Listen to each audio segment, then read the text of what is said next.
Bukas na, posibleng ideklara ng Department of Agriculture ang food security emergency. Sinabi yan ni Agriculture Secretary Francisco Tiu Laurel matapos makuha ang hinihintay na resolusyon ng National Price Coordinating Council noong nakaraang linggo. Sa ilalim ng food security emergency, ibebenta na sa merkado ang nasa 300,000 na sako ng imbak na aging rice ng NFA sa pag-asang mapapababa nito ang mga presyo. 38 pesos per kilo ang inisyal na magiging presyo ng NFA rice.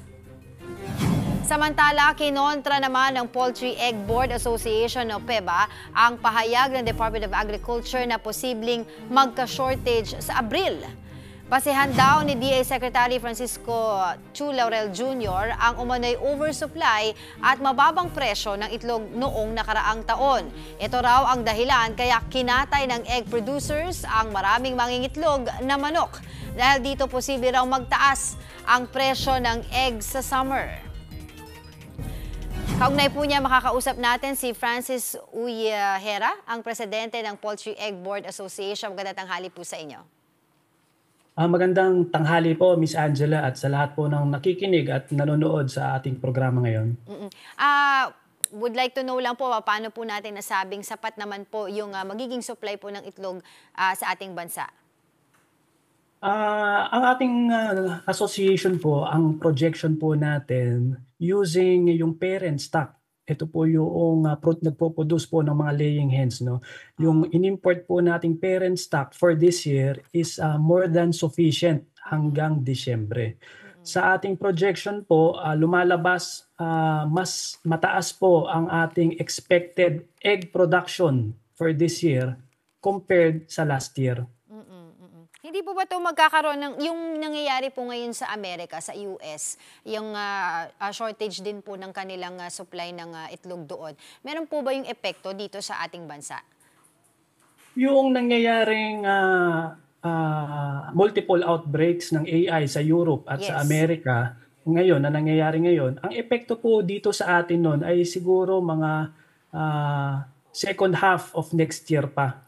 No? Kasi po yung kailangan natin na mga manok para po sa ating supply for this year until December and until early next year ay po sa Pilipinas.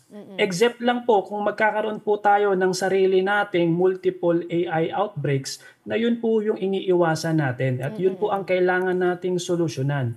Ang kailangan po nating sagot dito ay availability commercially ng AI vaccine. Sir? Sir Francis? Yes. Medyo nawala po kayo. Go ahead. Ang kailangan po nating solusyon ay yung availability ng AI vaccine dito sa atin commercially. Hindi po karagdagang manok.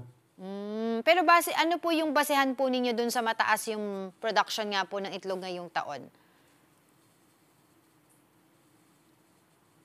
Sir Francis? Ito po yung... Hello, ma'am? Yes, go ahead po. Nawawala po kayo ng konti. Konting pihit lang po para mas maintindihan po namin. Yung parent stock, ito po yung manok na pinagkukuhanan natin ng paitloging manok. Yung parent stock, hindi pa po ito yung ginagamit natin for table eggs. Ito po yung magulang ng table eggs. Ito po ay nanggagaling sa Europe. Nandito na po last year. So yung kailangan po nating supply ng mga manok ay nandito na po last year.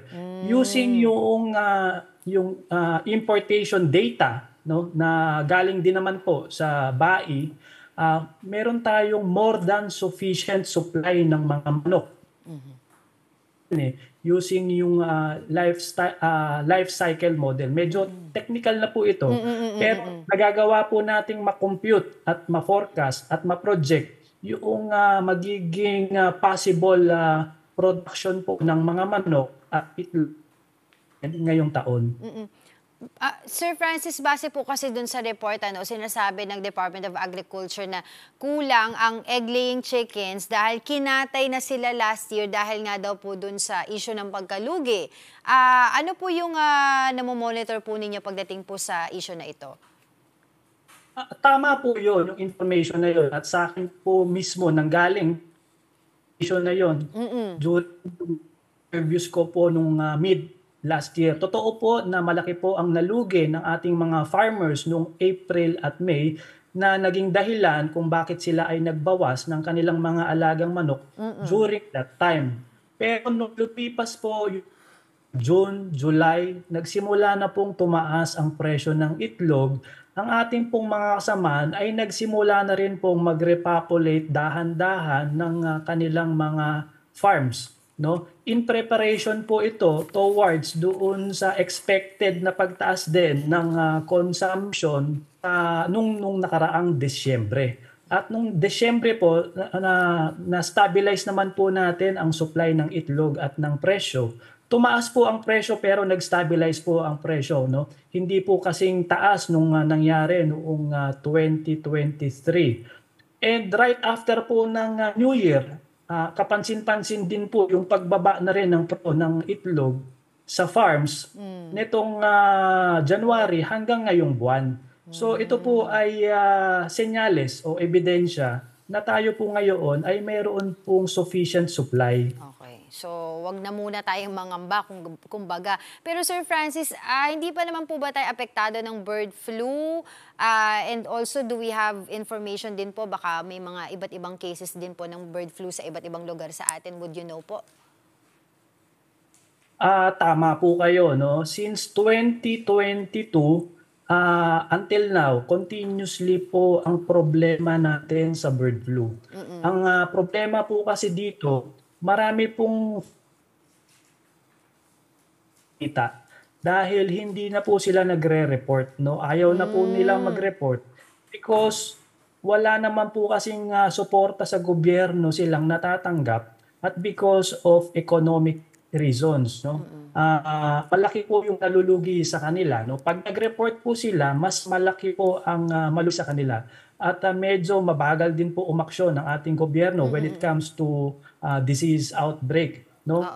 Kaya ngayon po ang patawagan natin, no, publicity ng gobyerno sa kasi mga commercial vaccines. Nagsimula po ito 2 years ago na. No? Ngayon po ay until now ay wala pa rin. Ang dahil na pong nangyaring mga unnecessary delays. No? Until now, po nangako po ang ating DA Secretary na pipilitin daw po nila ngayong March at April. At yun po ay inaasahan natin dahil this is already long overdue na. No? So kung gusto po nating solusyonan yung food security at yung itong AI, yung bird flu issue, ang pangmatagalang solusyon po dito ay yung availability ng AI vaccine commercially. At ito pong mga nag-a-apply na itong pong mga vaccine na ito po kasi ay licensed na at aprobado na at ginagamit na po ito sa ibang bansa. So wala pong dahilan para maging komplikado ang proseso dito sa atin at pagtagalin pa. Yeah. Well, I understand po yung hinaing ng ating mga sa poultry kaya hindi daw po sila nakakapag-report dahil mabagal yung action ng gobyerno, etc. tulad po na nabanggit nyo. Pero isn't that also parang paglabag din po sa batas na hindi sila mag-report kung meron silang insidente ng bird flu outbreak sa kanilang lugar? Tama po kayo, no? Kaya po hindi po natin ito pinopromote, hindi po natin to nire-recommend, no? Hindi po tama 'yon at mali po 'yon. At 'yun po ang dahilan, number one reason. Sa totoo lang po, ito po ang number one reason kung bakit kumakalat po yung virus, yung AI, yung bird flu. Ito po ang number one na dahilan kung bakit until now ay hindi po nahihinto yung bird flu. So, hindi po natin to nire-recommend. Kaya nga po nakikiusap tayo, no, sa gobyerno, nananawagan tayo na gawin na nilang available ang AI vaccine. Kasi ito po yung pinaka sigurado at pinakamadali na paraan para po solusyonan ito. Yun po kasing mga farms na hindi po nagre-report. Napakahirap po kasi hindi nga po sila nagre-report. No? Mababalitaan nyo na lang sa mga usap-usapan tapos meron kayong maririnig doon sa yung tinatawag nating mga marites doon sa mga suppliers, no, doon sa mga ibang supplier ng mga produktong gamot na ginagamit namin. So tama po kayo, hindi po ito tama, pero ganun pa man AI vaccine pa rin po kasi ang kailangan natin, ano? Alright, maraming salamat po sa inyong oras, Sir Francis Uyehera, ang presidente ng Poultry Egg Board Association.